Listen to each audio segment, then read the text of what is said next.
खोल दे पंख मेरे कहता है परिंदा, खोल दे पंख मेरे कहता है परिंदा, अभी और उड़ान बाकी है, जमी नहीं है मंजिल मेरी, अभी पूरा आसमान बाकी है। नमस्कार दोस्तों, हैप्पी स्टडी जोन में आपका स्वागत है। और आज हम देखने वाले हैं झारखंड जीके का एक ज़बरदस्त प्रैक्टिस सेट, ज़बरदस्त एक्सप्लेनेशन के साथ में। तो चलिए शुरुआत करते हैं आज का सेशन। और आज का पहला क्वेश्चन है, हिंदू कैलेंडर के अनुसार कर्मा महोत्सव कब मनाया जाता है? इसका करेक्ट आंसर हो जाएगा ऑप्शन नंबर ए, यानी कि भादो माह में मनाया जाता है। ऑप्शन नंबर ए इसका बिल्कुल सही आंसर हो जाएगा। अब एग्जैक्ट हम बात करते हैं तो भादो महीने के शुक्ल पक्ष के एकादशी को मनाया जाता है ये कर्मा, राइट। अब देखिए, दो कर्मा आपको कम से कम ध्यान रखना है। एक तो देश कर्मा होता है और दूसरा राज कर्मा होता है, ठीक है। अगर हम देश कर्मा की बात करते हैं तो इसकी पूजा कहाँ की जाती है? तो अखड़ा या अखाड़ा में की जाती है। और जो राज कर्मा है ये सेलिब्रेट कहाँ किया जाता है? तो अपने घर और आंगन में किया जाता है। इसके अलावा बात करते हैं तो कर्मा के जस्ट पहले कौन सा त्यौहार मनाया जाता है? तो कदलेटा त्यौहार मनाया जाता है, कदलेटा त्यौहार। और ये क्यों मनाया जाता है? तो जो गांव में मेढक भूत होते हैं उसे शांत करने के लिए मनाया जाता है, ठीक है। अब झारखंड के और भी हम त्यौहार के बारे में बात करते हैं। तो सबसे पहले बात करते हैं सरहुल के बारे में। और सरहुल झारखंड में जनजातियों का सबसे बड़ा पर्व माना जाता है और इसे अलग अलग जनजाति में अलग अलग नामों से जाना जाता है। जैसे बात करेगा संथाल जनजाति में इसे बा पर्व के नाम से जाना जाता है। उरांव जनजाति की बात करते हैं तो इसे खद्दी या सद्दी के नाम से जाना जाता है। वहीं पे अगर हम खड़िया जनजाति की बात करते हैं तो इसे जंकोर के नाम से जाना जाता है, ठीक है। और ये जो सरहुल है गाइस, ये सरहुल फूलों का त्यौहार होता है। और पाहन द्वारा जो सखुआ का फूल होता है ना, जिसे सर्रे भी कहा जाता है सखुआ के फूल को, तो उसको क्या किया जाता है? इसी की पूजा की जाती है। और इस अवसर पर क्या होता है कि चावल और मुर्गे का मांस मिलाकर एक प्रसाद तैयार किया जाता है, जिसका नाम क्या है? तो याद रखते हैं, उसका नाम है सूड़ी, ठीक है। और इसे एक और नाम से जाना जाता है, वो नाम याद रखिएगा, टहरी के नाम से जाना जाता है, टहरी, राइट, याद रखिएगा, टहरी। इसके अलावा और भी हम त्यौहार की बात करते हैं तो दूसरे नंबर पे हम ले लेते हैं मांडा त्यौहार। और मांडा त्यौहार के बारे में अगर हम बात करते हैं तो ये त्यौहार कब स्टार्ट होता है? तो याद रखिएगा, बैसाख माह में ये अक्षय तृतीया को ये प्रारंभ होता है। और इसमें पूजा किसकी की जाती है? तो महादेव की पूजा की जाती है, राइट। अब देखिए, यहाँ से मांडा से क्या पूछा जाता है? एक्चुअली यहाँ से पूछा जाता है कि इसमें जो पुरुष और जो महिलाएं होती हैं वो क्या क्या इसको कहा जाता है, यानी कि व्रत को क्या कहा जाता है? तो पुरुष व्रती को कहा जाता है भगता, ठीक है। और महिला जो व्रती होती है उसे सुख्तैन कहा जाता है। याद रखिएगा, ये कई बार पूछा हुआ है एग्जाम में, राइट, सुख्तैन कहा जाता है, ठीक है। इसके अलावा बात करिएगा तो जो भोक्ता है वो क्या करते हैं कि दहकते हुए अंगारों पर चलते हैं, ठीक है।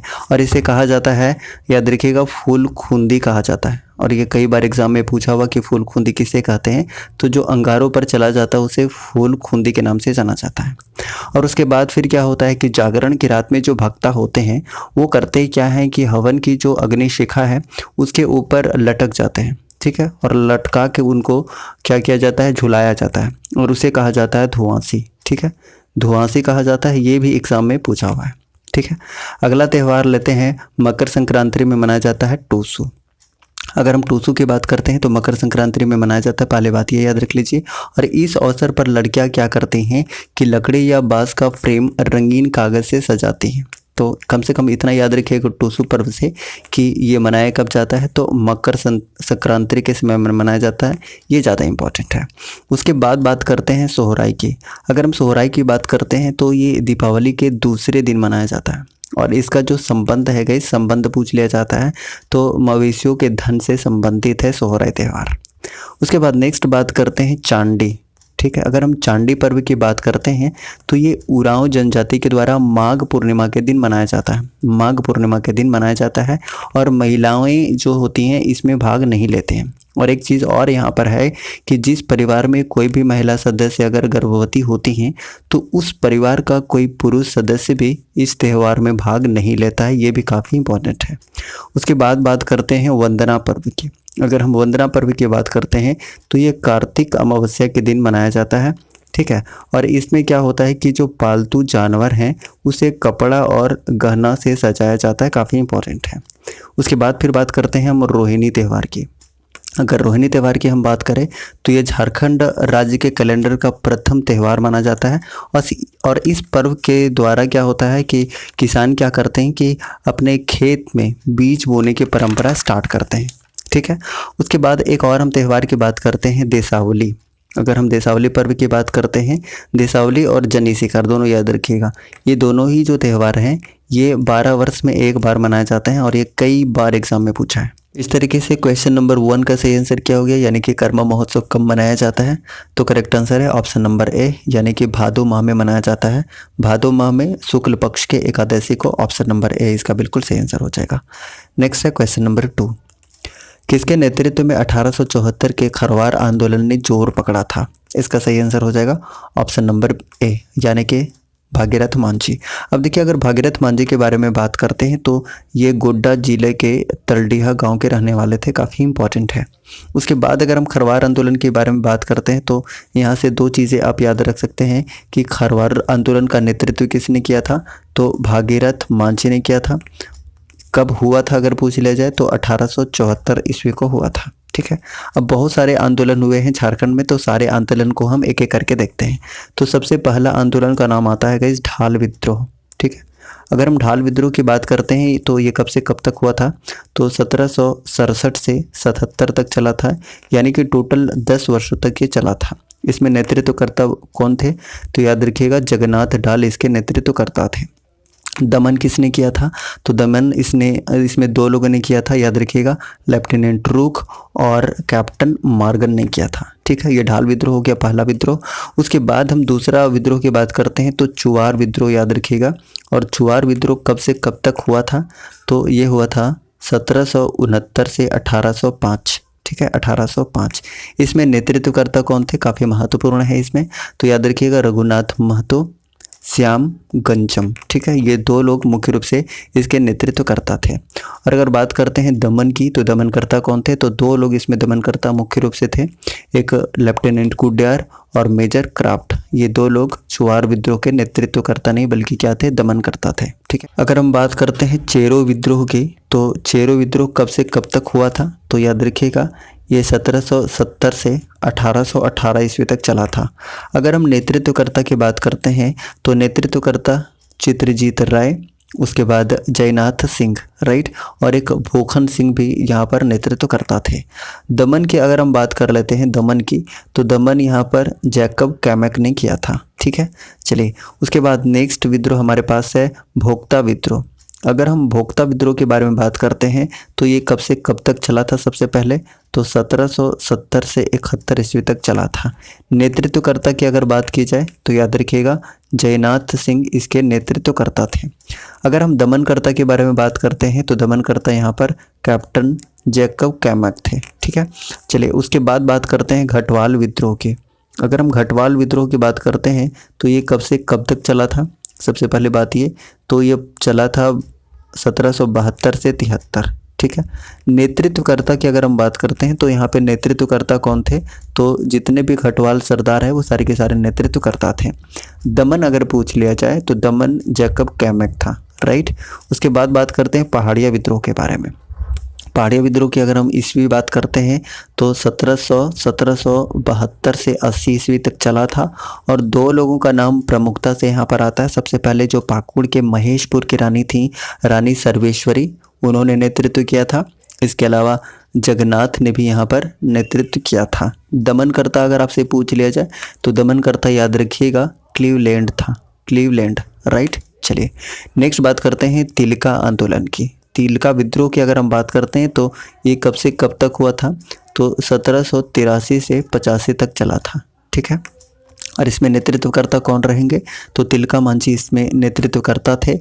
और अगर हम दमनकर्ता की बात करते हैं तो क्लीवलैंड और आयरकुट दोनों ही इसके दमनकर्ता थे। और एक और क्वेश्चन यहाँ से पूछा जाता है कि तिलका मांझी को फांसी कहाँ और कब दी गई थी? तो भागलपुर में एक बरगद के पेड़ पर लटका दिया गया था 1785 ईस्वी में। काफ़ी महत्वपूर्ण है। ठीक है, उसके बाद नेक्स्ट विद्रोह है हमारे पास तमाड़ विद्रोह। अगर हम तमाड़ विद्रोह की बात करते हैं तो ये कब से कब तक हुआ था? तो याद रखिएगा 1782 से 1807 ईस्वी तक चला था। नेतृत्वकर्ता अगर यहाँ पर पूछ लिया जाए तो विष्णु मानकी और मौजी मानकी यहाँ पर नेतृत्व करता थे। दमन अगर आपसे पूछ लिया जाए कि दमन करता इसमें कौन थे, तो याद रखिएगा इसमें कैप्टन बेन और लिमंड दो यहाँ पर क्या थे, दमन करता थे। ठीक है, उसके बाद हो विद्रोह की हम बात करते हैं। अगर हो विद्रोह की बात करें तो ये कब हुआ था, तो 1820 से 21 में हुआ था पोर्टो सरदारों के द्वारा, राइट। उसके बाद नेक्स्ट विद्रोह जो कि काफ़ी इंपॉर्टेंट भी है वैसे, कोल विद्रोह। अगर हम कोल विद्रोह की बात करते हैं तो ये कब से कब तक चला था, 1831 से 1832 ईस्वी तक चला था। ठीक है, इसमें नेतृत्वकर्ता सिंगराई मानकी और सुरगा मुंडा, याद रखिएगा दोनों इंपॉर्टेंट हैं। वहीं पे अगर हम दमनकर्ता की बात करते हैं तो कैप्टन विल्किंसन दमनकर्ता थे। नेक्स्ट बात करते हैं भूमिज विद्रोह। अगर हम भूमिज विद्रोह के बारे में बात करें तो इसका सबसे पहले टाइम पीरियड की बात करते हैं तो 1832 से 33 में हुआ था। नेतृत्वकर्ता कई बार पूछा जाता है तो याद रखिएगा गंगा नारायण, इसीलिए इसे भूमिज विद्रोह को क्या कहा जाता है, गंगा नारायण का हंगामा भी कहा जाता है। अगर हम बात करते हैं दमनकर्ता तो दमनकर्ता कैप्टन विल्किंसन थे। ठीक है, नेक्स्ट हम बात करते हैं संथाल विद्रोह के बारे में। अगर हम संथाल विद्रोह की बात करते हैं तो ये कब से कब तक हुआ था गाइस, तो ये 1855 से 56 तक चला था, 56 तक, राइट। इसमें नेतृत्वकर्ता कौन थे, तो सिद्धू कान्हू चांद भैरव, लेकिन दो लोग मुख्य रूप से थे, सिद्धू कान्हू, जिसके अगर पूछा जाए कि इसमें दमनकर्ता कौन थे तो याद रखिएगा कैप्टन अलेक्जेंडर इसमें दमनकर्ता थे। अब नेक्स्ट बात करते हैं सफा होड़ आंदोलन। अगर हम सफा होड़ आंदोलन के बारे में बात करते हैं तो ये कब हुआ था, ईस्वी इसका बहुत ज़्यादा पूछा जाता है, तो 1870 में हुआ था लाल हैमरन के द्वारा। ठीक है, अगर हम खरवार विद्रोह की बात करते हैं तो खरवार विद्रोह कब हुआ था, तो 1874 को हुआ था। किसके द्वारा हुआ था, तो भागीरथ मांझी के द्वारा हुआ था। उसके बाद नेक्स्ट बात करते हैं ताना भगत आंदोलन की। अगर हम ताना भगत आंदोलन की बात करें तो ये कब हुआ था, इसका ईस्वी कई बार पूछ लिया जाता है, तो 1914 में हुआ था जतरा भगत के नेतृत्व में। उसके बाद एक और आप बात कर लीजिए किसका, तो हरि बाबा आंदोलन। अगर हम हरि बाबा आंदोलन की बात करते हैं तो ये कब हुआ था, तो याद रखिएगा ये 1931 ईस्वी में हुआ था। हरि बाबा या दुक्का हो इनको कहा जाता है, तो दुक्का हो के नेतृत्व में हुआ था। ठीक है, तो क्वेश्चन नंबर फर्स्ट का सही आंसर क्या हो गया गाइस, किसके नेतृत्व में 1874 के खरवार आंदोलन ने जोर पकड़ा था, तो बिल्कुल ऑप्शन नंबर ए इसका सही आंसर हो जाएगा, यानी कि भागीरथ मांझी इसका बिल्कुल सही आंसर है, ऑप्शन नंबर ए। नेक्स्ट बात करते हैं क्वेश्चन नंबर 3। अंग्रेजों से लड़ने वाले झारखंड के पहले संथाल नेता कौन थे, तो 3 का करेक्ट आंसर क्या हो जाएगा बताइए, 3 का करेक्ट आंसर हो जाएगा ऑप्शन नंबर डी, यानी कि कौन थे, बाबा तिलका मांझी थे। तो ऑप्शन नंबर कौन सा हो जाएगा, ऑप्शन नंबर डी इसका बिल्कुल सही आंसर हो जाएगा। और अभी हमने बताया कि तिलका मांझी विद्रोह कब हुआ था, तो 1783 से 85 ईस्वी तक हुआ था, 85 ईस्वी तक। ठीक है, और तिलका मांझी को फांसी कब दी गई थी, तब भी मैंने बताया था तुरंत थोड़ी देर पहले, 1785 को इनको फांसी दी गई थी, बरगद के पेड़ पर लटका कर दी गई थी। ठीक है, ये ईस्वी कई बार पूछा जाता है, 1785 को उनको फांसी दी गई थी, तो काफ़ी महत्वपूर्ण है। अगर हम बिरसा मुंडा के बारे में बात करें, ऑप्शन नंबर सी की बात करें, तो बिरसा मुंडा के बारे में आप ऑलरेडी जानते हैं कि इनका जन्म कहाँ हुआ था, तो खूंटी के उली हाथू गाँव में हुआ था। कब हुआ था, तो 15 नवंबर 1875 को इनका जन्म हुआ था, राइट। अगर मृत्यु पूछ ली जाए तो याद रखिएगा 9 जून 1900 को, कहाँ पर, तो रांची जेल में इनकी मृत्यु हो गई थी हैजे के कारण, काफ़ी महत्वपूर्ण है। इसके अलावा नेतृत्व किसका किया था इन्होंने, तो मुंडा उलगुलान का नेतृत्व किया था। कब हुआ था ये विद्रोह, तो 1895 से 1900 ईस्वी तक चला था, काफ़ी इंपॉर्टेंट है। और भूमिज विद्रोह के नेतृत्वकर्ता कौन थे, तो गंगा नारायण थे। इसके बारे में भी हमने बताया भूमिज विद्रोह हुआ कब था, तभी थोड़ी देर पहले हमने बताया था कि 1832 से 33 में हुआ था। और इसमें जो दमन करता थे वो कौन थे, तो कैप्टन विल्किंसन थे। ठीक है, नेक्स्ट बात करते हैं क्वेश्चन नंबर 4 की। 4 नंबर क्वेश्चन है कि झारखंड के किस नदी को देव नदी कहा जाता है, तो इसका आंसर क्या हो जाएगा, सभी जानते हैं, ऑप्शन नंबर बी, यानी कि दामोदर नदी को क्या कहा जाता है, देव नदी या बंगाल के शोक के नाम से भी जाना जाता है। ठीक है, अगर हम ऑप्शन नंबर ए की बात करते हैं, स्वर्ण रेखा नदी की बात करते हैं, तो ये निकलती कहाँ से है, तो रांची के नगड़ी से निकलती है। टोटल डिस्टेंस कितना कवर करती है, तो याद रखिएगा 470 किलोमीटर। ठीक है, इसके अलावा बात करते हैं तो स्वर्णरेखा नदी एकमात्र ऐसी नदी है जो स्वतंत्र रूप से बंगाल की खाड़ी में गिरती है, ये भी काफ़ी इंपॉर्टेंट है। इसके अलावा बात करते हैं कि इसकी सहायक नदियाँ कौन कौन सी हैं, तो याद रख सकते हैं काकरो नदी, कांची, खरकई, जोमारू, राढ़ू और संजय नदी, ये सारी की सारी नदियाँ सहायक नदियाँ हैं स्वर्ण नदी के। ठीक है, उसके बाद स्वर्णरेखा नदी पर ही है हुंड्रू फॉल। हुंड्रू फॉल है, याद रखिएगा, जिसकी ऊंचाई आपको 320 फीट देखने को मिलेगा, 320 फीट। और अगर मीटर में बात करते हैं तो 98 मीटर। ये दो चीज़ यहाँ से आप याद रख सकते हैं। ठीक है, इसके अलावा अगर हम दामोदर नदी की बात करते हैं तो इसका उद्गम कहाँ से है गैस, तो चूल्हा पानी, टोरी, लातेहार से इसका क्या है, उद्गम है, याद रखिएगा। इसके अलावा बात करते हैं तो इसकी टोटल डिस्टेंस कितनी है, तो झारखंड में टोटल डिस्टेंस है 290 किलोमीटर। लेकिन पूरा अगर हम बात करते हैं अपवाह क्षेत्र की तो इसका टोटल कितना है, तो 292 किलोमीटर है। दामोदर नदी के अगर अपवाह क्षेत्र की बात कर ली जाए तो 12,800 किलोमीटर स्क्वायर है, अपवाह क्षेत्र की हम बात कर रहे हैं। इसके अलावा अगर सहायक नदी की बात करते हैं तो सहायक नदी कौन कौन सी है, सहायक नदी आपको देखने को मिलेगा बराकर नदी, बोकारो नदी, कोनार, फिर जमुनिया और कतरी नदी, ये सारे के सारे दामोदर नदी के सहायक नदियां हैं। इसके अलावा दामोदर नदी को देव नदी के नाम से और बंगाल का शोक कहा जाता है, और झारखंड की सर्वाधिक प्रदूषित नदी है और सबसे लंबी नदी है और सबसे चौड़ी नदी भी है। मुहाना अगर पूछ लिया जाए तो हुगली नदी इसका मुहाना है, राइट। चलिए, उसके बाद अगर हम बात करते हैं मयूराक्षी नदी की, तो मयूराक्षी कहाँ से निकलती है मयूराक्षी नदी, तो सबसे पहले टोटल डिस्टेंस कवर करती है कितना, 250 किलोमीटर। ये निकलती कहाँ से है, तो देवघर के त्रिकुट पहाड़ी से निकलती है, त्रिकुट पहाड़ी से। सहायक नदी की अगर हम बात कर लेते हैं तो सहायक नदी कौन कौन सा है, तो एक धोबाई नदी है, टिपरा नदी है और भामरी नदी है। ठीक है, अपवाह क्षेत्र कौन कौन से जिला में है इसका, तो आपको देखने को मिलेगा, एक तो दुमका में है, साहेबगंज, गोड्डा और देवघर में देखने को मिलेगा। और मयूराक्षी नदी जिसे मोर नदी के नाम से जाना जाता है, एकमात्र ऐसी नदी है जो कि नौका गम्य के लिए काफ़ी प्रसिद्ध है। ठीक है, मयूराक्षी नदी त्रिकुट पहाड़ी से निकलती है। उसके बाद अगर हम बात करते हैं ब्राह्मणी नदी की, तो ब्राह्मणी नदी कहाँ से निकलती है गैस, तो ये कहाँ से, दुधवा पहाड़ी दुमका से निकलती है। अगर इसके हम सहायक नदी की बात करते हैं तो गुमरो और एरो इसकी दो सहायक नदियां हैं जो कि काफ़ी महत्वपूर्ण हैं। उसके बाद और भी अगर हम नदी की बात करते हैं तो बराकर नदी की अगर हम बात कर लेते हो तो पद्मा हजारीबाग में ये छोटा नागपुर के पठार से निकलता है और डिस्टेंस कितना कवर करता है, तो याद रखिएगा 225 किलोमीटर। ठीक है, वहीं पे अगर हम अजय नदी की बात कर लें, तो अजय नदी कहाँ से निकलती है, तो मुंगेर बिहार से निकलती है।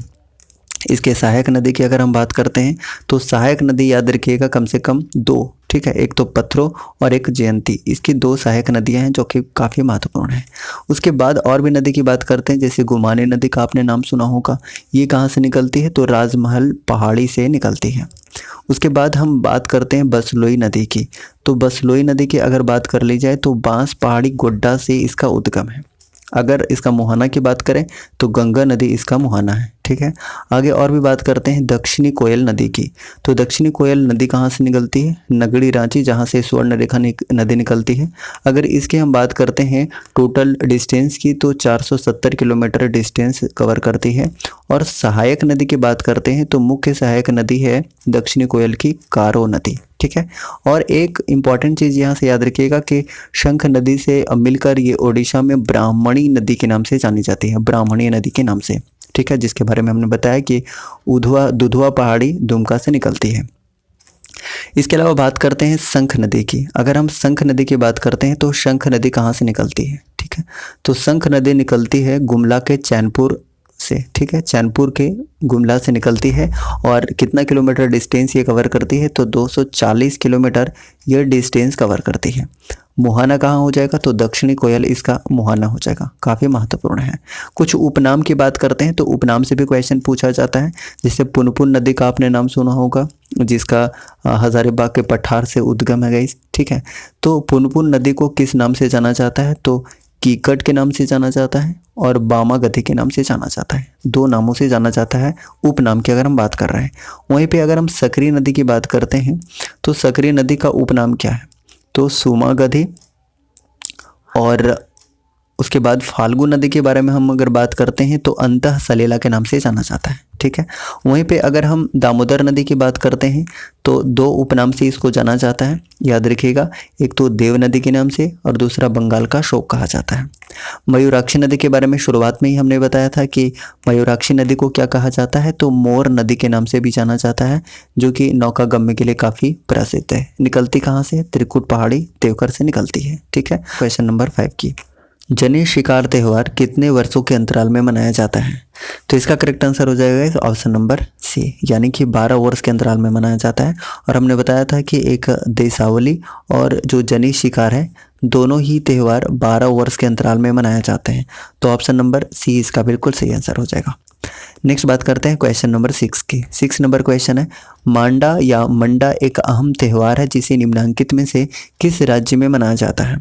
तो किस राज्य में मनाया जाता है? कुछ देर पहले ही हमने डिस्कस किया था कि ये झारखंड राज्य में मनाया जाता है। और फिर से दोबारा से अगर हम डिस्कस करना चाहें तो आप यहाँ से कम ये याद रख सकते हैं कि ये प्रारंभ कब होता है, तो वैशाख माह में अक्षय तृतीया को ये प्रारंभ होता है। और इसमें किसकी पूजा की जाती है? तो महादेव की पूजा की जाती है। और इसमें हमने बताया था कि जो पुरुष व्रती हैं उसे भगता कहा जाता है, और जो महिला व्रती होती हैं उन्हें क्या कहा जाता है? तो सोख्ताइन कहा जाता है। और हमने बताया था अभी थोड़ी देर पहले ही कि जो धधकते अंगारों पर चलते हैं उसे क्या कहा जाता है? तो फूल खूंदी कहा जाता है। और हवन के जो शिखा पर उनको ऊपर लटकाया जाता है उसे क्या कहा जाता है? तो हमने बताया था कि धुआंसी कहा जाता है, याद रखिएगा, धुआंसी कहा जाता है। इस तरीके से क्वेश्चन नंबर 6 का सही आंसर क्या हो गया गाइस? मंडा एक अहम त्यौहार है जिसे किस राज्य में मनाया जाता है? तो बिल्कुल इसका सही आंसर हो जाएगा झारखंड में मनाया जाता है, ऑप्शन नंबर डी। कब मनाया जाता है? तो वैशाख माह के अक्षय तृतीया को मनाया जाता है, ठीक है। ऑप्शन नंबर डी इसका बिल्कुल सही आंसर हो जाएगा। नेक्स्ट बात करते हैं क्वेश्चन नंबर 7 की। 7 नंबर क्वेश्चन है कि झारखंड में स्लैश तथा वर्ण कृषि किस नाम से जाना जाता है? तो 7 का सही आंसर हो जाएगा ऑप्शन नंबर बी, यानी कि करुआ के नाम से जाना जाता है। ऑप्शन नंबर बी इसका बिल्कुल सही आंसर है, ठीक है। चलिए नेक्स्ट बात करते हैं क्वेश्चन नंबर 8 की। 8 नंबर क्वेश्चन है कि जादूगोड़ा यूरेनियम खदान झारखंड के निम्नलिखित में से कौन से जिले में स्थित है? तो 8 का करेक्ट आंसर हो जाएगा ऑप्शन नंबर ए, यानी कि पूर्वी सिंहभूम जिला में स्थित है। कुछ खनिज के बारे में अगर हम डिस्कस कर लें तो सबसे पहले हम लौह अयस्क के बारे में बात करते हैं, आयरन ओर के बारे में बात करते हैं। तो अब जानते हैं कि आयरन की अगर हम बात करते हैं तो उत्पादन की दृष्टि से पूरे भारत में ये तीसरे स्थान पर है, और भंडारण की बात करते हैं तो दूसरे स्थान पर है। अगर हम लोहे के उत्पादन की बात कर रहे हैं, लौह अयस्क के उत्पादन की बात कर रहे हैं, और कहाँ कहाँ पर ये पाया जाता है एक्चुअली, तो आपको देखने को मिलेगा नोवा मुंडी, उसके बाद गुआ देखने को मिलेगा, है ना, उसके बाद पंसीरा बुरू, बादम पहाड़, उसके बाद कीरूबुरु, सिंहबुरु, चेरिया, उसके बाद विजय घाट, कुरी में भी आपको लौह अयस्क का बहुतायत मात्रा में देखने को मिलेगा, ठीक है। और आप जरूर जानते होंगे कि जो नोवा मुंडी का खान है वो एशिया की सबसे बड़ी खान है, याद रखिएगा, सबसे बड़ी लोहे की खान कहाँ पर है? तो नोवा मुंडी की खान काफ़ी इंपॉर्टेंट है। उसके बाद अगर हम मैंगनीज की बात करते हैं तो ये पश्चिमी सिंहभूम और पूर्वी सिंहभूम में बहुतायत मात्रा में पाए जाते हैं, पश्चिमी और पूर्वी सिंहभूम में, ठीक है। अगर हम तांबा की बात कर लें तो तांबा उत्पादन की दृष्टि से तीसरे स्थान पर, उत्पादन की दृष्टि से अगर हम बात कर रहे हैं तो ये कहाँ कहाँ पे आपको देखने को मिलेगा? तो एक घाटशिला में आपको देखने को मिलेगा, उसके बाद राखा में देखने को मिलेगा, राखा, उसके बाद आपको कहाँ देखने को मिलेगा? तो मूसाबनी में, बसीडीह में, धोबानी में देखने को मिलेगा, सरायकेला में, और बहरागोड़ा में भी आपको तांबा देखने को मिलेगा। वहीं पे अगर हम बॉक्साइट की बात कर लेते हैं तो बॉक्साइट सबसे ज़्यादा आपको कहाँ देखने को मिलेगा? लोहरदगा में देखने को मिलेगा, हालांकि रांची और पलामू में भी कुछ कुछ देखने को मिल जाएगा। बॉक्साइट के उत्पादन की दृष्टि से ये तीसरे स्थान पर है, ठीक है, पूरे भारत में। और भंडारण की दृष्टि से सब बात करते हैं तो 7th पोजीशन पे है, ये कई बार एग्जाम में पूछा हुआ है, ठीक है। अगर हम आगे बात करते हैं क्रोमाइट की अगर हम बात कर लें तो ये सिंहभूम के जो हातू और सरायकेला वाले क्षेत्र में आपको देखने को मिल जाएगा, ठीक है, क्रोमाइट। अगर हम टंगस्टन की बात कर लेते हैं तो टंगस्टन आपको सिंहभूम के जो काली माटी है और हजारीबाग में आपको ज़्यादातर टंगस्टन देखने को मिल जाएगा। अगर हम सोना की बात करते हैं, गोल्ड की बात करते हैं, तो गोल्ड आपको सिंहभूम के जो स्वर्ण रेखा घाटी क्षेत्र है वहाँ देखने को मिल जाएगा, और रांची के दामोदर क्षेत्र में भी सोना आपको देखने को मिलेगा। वहीं पे अगर हम अभ्रक की बात कर लेते हैं, मायका की बात कर लेते हैं, तो मायका राजधानी कौन सा है? तो मायका राजधानी कोडरमा को कहा जाता है। अब देखिए, मायका ज़्यादातर आपको कोडरमा में मिलता है, उसके बाद आपको हजारीबाग में भी देखने को मिलेगा, और कुछ गिरिडीह में भी आपको देखने को मिल जाएगा। और जो झारखंड में पाया जाता है अभ्रक, उसमें से सबसे ज़्यादा जो वाइट अभ्रक पाया जाता है, जिसे रूबी अभ्रक के नाम से भी जानते हैं, रूबी टाइप का अभ्रक झारखंड में आपको ज़्यादा देखने को मिलेगा। अगर हम ग्रेफाइट की बात कर लेते हैं, तो ग्रेफाइट आपको कहाँ देखने को मिलेगा? सबसे ज़्यादा आपको पलामू में देखने को मिलेगा।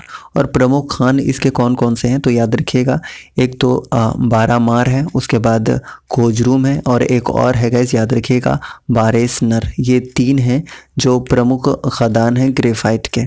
ठीक है। अब क्वेश्चन नंबर 8 का सही आंसर की हम बात कर लें, तो जादूगोड़ा यूरेनियम खदान के निम्नलिखित में से किस जिले में स्थित है? तो ऑप्शन नंबर कौन सा हो जाएगा? ऑप्शन नंबर ए इसका बिल्कुल सही आंसर हो जाएगा, यानी कि पूर्वी सिंहभूम इसका बिल्कुल सही आंसर है, ऑप्शन नंबर ए। नेक्स्ट बात करते हैं क्वेश्चन नंबर 9 की।